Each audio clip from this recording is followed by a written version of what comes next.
आज हम बात करेंगे त्रिपुरा के उस डीएम के बारे में जो आजकल बहुत चर्चा में वीडियो चल रही है। शायद वो वीडियो आपने देखी ही होगी। Permission is for marriage, not for marriage beyond 10 p.m. Okay? You people are. Go, go, go, go, go. Go, go, go, go, go. इसको अरेस्ट करिए। इसको अरेस्ट करो, जेल में डालो। डालो इसको। क्या नाम है तुम्हारा? रुको। रुको इधर आओ। इधर आओ। इधर आओ। आइए हम बात करते हैं डीएम और डिस्ट्रिक्ट मजिस्ट्रेट होता क्या है। ए district magistrate and collector is an officer who is in charge of a district, the basic unit of administrator in India. They are also known as district collector or deputy commissioner in several Indian states. In general, they are referred by the abbreviation DM or DC. India has approximately 741 districts. Each one of them is headed by a DM or DC. A DM or DC is appointed by article number 309। आइए हम बात करते हैं history के बारे में। Warren Hastings introduce the office of the district collector in the judicial plan of 1772। Charles Cornwallis is known as father of civil service in India. आइए अब हम बात करते हैं functions and responsibilities as district magistrate.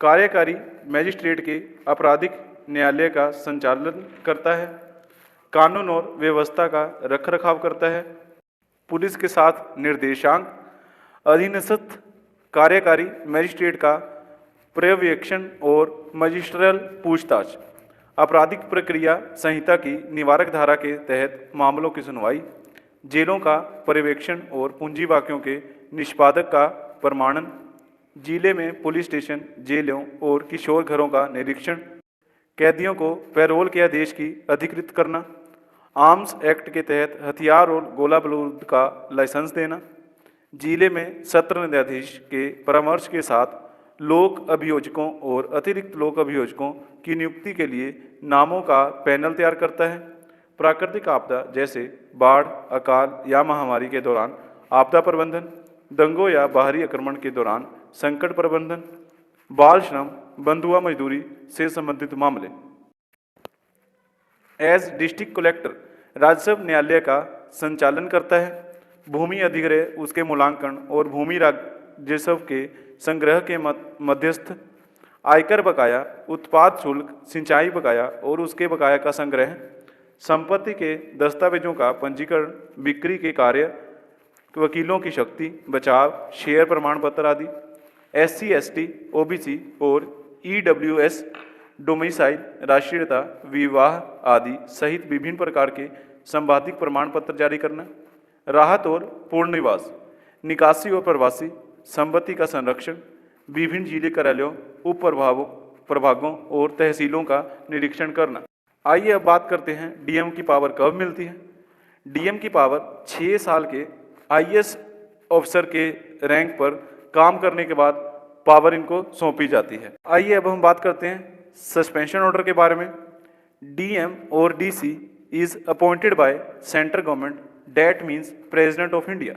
CM can not be suspended to a DM और DC but can transferred from one district to other. DM और DC suspended by central government according to article 3112। DM और DC is suspended. DM suspend सिर्फ 1 हफ्ते के लिए होता है और इसी 1 हफ्ते के बीच में मीटिंग बैठी जाती है सेंट्रल गवर्नमेंट से या उनके हायर अथॉरिटी से, जिससे एक्सटेंड कर दिया जाता है सस्पेंशन ऑर्डर को 1 महीने से 3 महीने तक या पूरे लाइफ टाइम तक भी सस्पेंड किया जा सकता है। आइए अब हम बात करते हैं उस वीडियो के बारे में जो इस टाइम चर्चा में है। इसमें जो वहाँ के डीएम थे डॉक्टर शैलेश कुमार यादव, यह इनका बैच 2003 का है। इनका जो होम टाउन है वो अंबेडकर नगर उत्तर प्रदेश है। इनकी एज 42 ईयर्स है। इन्होंने 2 जगह त्रिपुरा में 2 मैरिज सेरेमनी में इन्होंने रेड किया था, क्योंकि यहाँ पे इस टाइम नाइट कर्फ्यू स्टार्ट हो गया था। 22 अप्रैल से त्रिपुरा के अगरतला में नाइट कर्फ्यू स्टार्ट है 10 PM से लेकर सुबह 5 बजे तक। 26 अप्रैल यानी कि सोमवार को इन्होंने रेड किया था वहाँ पे, और वहाँ पे इन्होंने बहुत ही गुस्से से गए थे। और वहाँ पे उसके बाद सुबह होके मंगलवार यानी 27 अप्रैल को इन्होंने लोकल न्यूज़ में माफ़ी मांगी। 5 एमएलए त्रिपुरा के जिन्होंने सीएम सेक्रेटरी को कहा कि एक्शन लिया जाए त्रिपुरा के इस डीएम पे, क्योंकि इन्होंने बोरिश और र्यूड मिसबिहेव किया है लोगों के साथ वहाँ पे मैरिज यूनिवर्सिटी में जो आए हुए थे। गलती इनकी ये थी कि एक तो इनके पास बहुत ही ज़्यादा गुस्सा है, जो कि वीडियो में दिखाया भी गया, प्लस इन्होंने बिना किसी को सोचे समझे पंडित जी को भी जैसे कि थप्पड़ मारा था, प्लस इन्होंने उस पे ही साइन किया था उस पास बनाने के लिए, इसीलिए भी इनकी गलती है। और इनको सस्पेंड करना बहुत ज़रूरी इसलिए था क्या, ताकि इनकी पावर और ना बढ़ जाए और इनको देख के दूसरे डीएम या डीसी और पावरफुल ना बन जाए। इनकी इतनी बड़ी अथॉरिटी को या इतने बड़े बनने के बाद ऐसा नहीं करना चाहिए। इनको ये समझ होनी चाहिए कि इतने बड़े अथॉरिटी पे पहुंचने के बाद इतना गुस्सा ना दिखाया जाए और लोगों पर इतना गुस्सा नहीं दिखाया जाए। यार मैरिज होती है, मैरिज में सबको अपना अपना कुछ सोचते होता है कि मैरिज अच्छी होनी चाहिए, इसी हिसाब से मैरिज को बिगाड़ना बिल्कुल भी सही नहीं था। ये चीज़ को डीएम के वो सोचना चाहिए था। आपका बहुमूल्य समय देने के लिए बहुत बहुत धन्यवाद।